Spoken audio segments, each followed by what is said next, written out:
कोल्हापूर जिल्ह्यामध्ये जितक्या इंडस्ट्री आहेत त्या इंडस्ट्रीमध्ये कर्मचारी वर्ग काम करत असतो.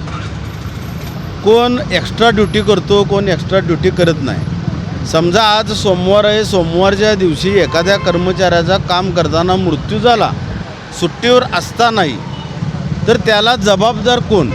ज्याची इंडस्ट्री आहे ते की राज्य शासन?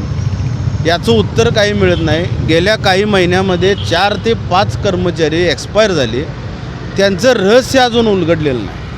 ते कशामुळे एक्सपायर झाली? कामावर असताना काही घडामोडी घडल्या का? काही दुर्लभ घटना घडल्या का? चुकीच्या पद्धतीनं कुठे एखादा करंट लागला आणि तो एक्सपायर झाला का? असे शेकडो प्रश्न आता या विभागामध्ये आम्ही विचारले अधिकाऱ्यांना. त्यांच्याकडून समाधानकारक उत्तर मिळालं नाही.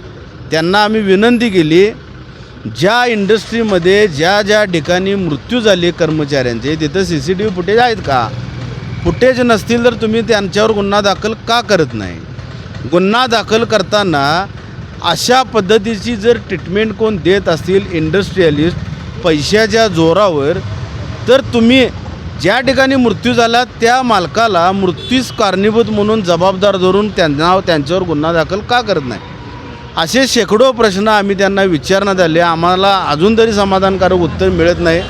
पण त्यांच्याकडून एक आम्हाला आश्वासित करण्यात आलं की येणाऱ्या 3 ते 4 महिन्यामध्ये तपास पारदर्शक करून अतिशय चांगल्या पद्धतीचा तपास केल्यानंतर संबंधित लोकांच्यावर जर चुकीच्या पद्धतीनं काय घडले असेल तर ते इंडस्ट्रियलिस्ट लोकांच्यावर, मालकांच्यावर गुन्हे दाखल करणारच असा आम्हाला शब्द दिला. शब्द ऐकून आज तरी शिवसेना समाधानकारक आहे. जर शब्द या विभागानं पाळला नाही तर शिवसेना गप्प न बसता कामगारांना न्याय मिळावा यासाठी आम्ही शेवटपर्यंत लढाई लढत राहू.